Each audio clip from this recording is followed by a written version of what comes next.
Hello CI Scholar, I am Anjali Sinha, your social studies educator from Countryside International School. So how are you all? I hope so that you all are fine, right? Today I am going to discuss about you for grade 8, first chapter, the Indian Constitution, part 3. I hope so that you all have gone through with the part 1 and the part 2 of the video. Fine, so you are understanding the thing. Today I am going to discuss about you the Indian Constitution key feature, last 2 point, right? So one is our fundamental right and second one is our about secularism. These two are very important for our day-to-day life. So I am going to explain you these two things in detail, right? So let's start. Unit 1, Part 3, the Indian Constitution.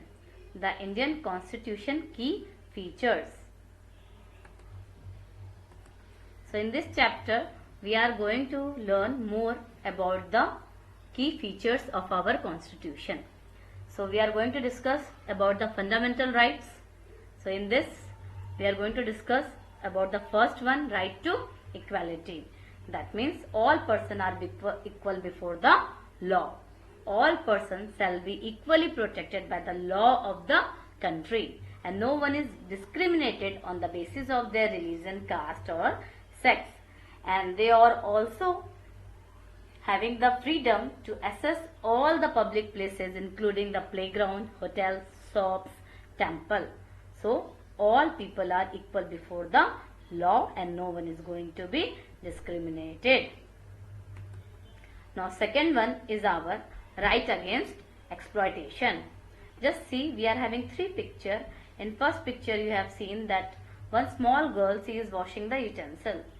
Just see second picture, one boy is working in a tea shop. Here is a small boy, he is appealing that say no to child labor, yes to education, right against exploitation. So right against exploitation, that means our constitution prohibit, that means under the 14 years of the age they are not allowed to work as a labor. This one is the age where they are supposed to go to the school and acquire education. So this one is our right against exploitation. Now third one is right to freedom. Right to freedom means we are having the freedom of speech and expression. We are having the right to form association. We are having the right to move from one place to the another place of the country. We are having also the right to practice any profession or occupation or businesses.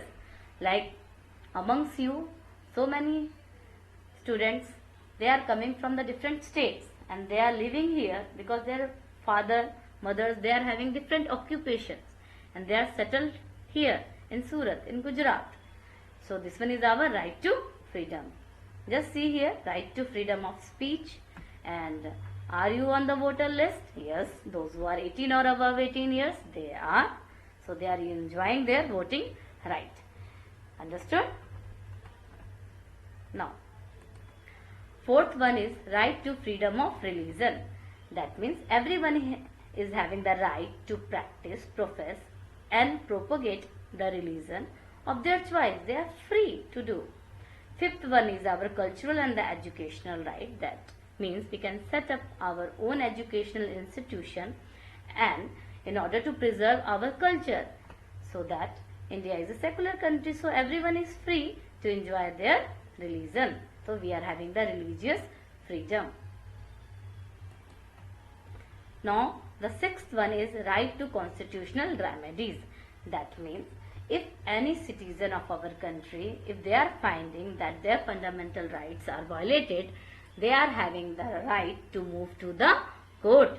So this one is our right to constitutional remedies, so that they can get the justice.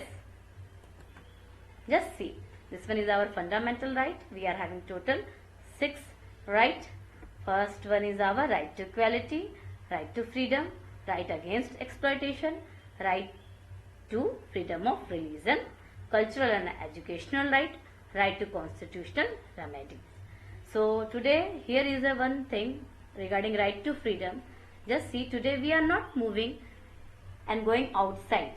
Just because you know that COVID-19, the coronavirus, we are supposed to following the instruction of our government, because we have chosen the government and they are making the law for the welfare of the people. So somewhere our right to freedom is restricted over here.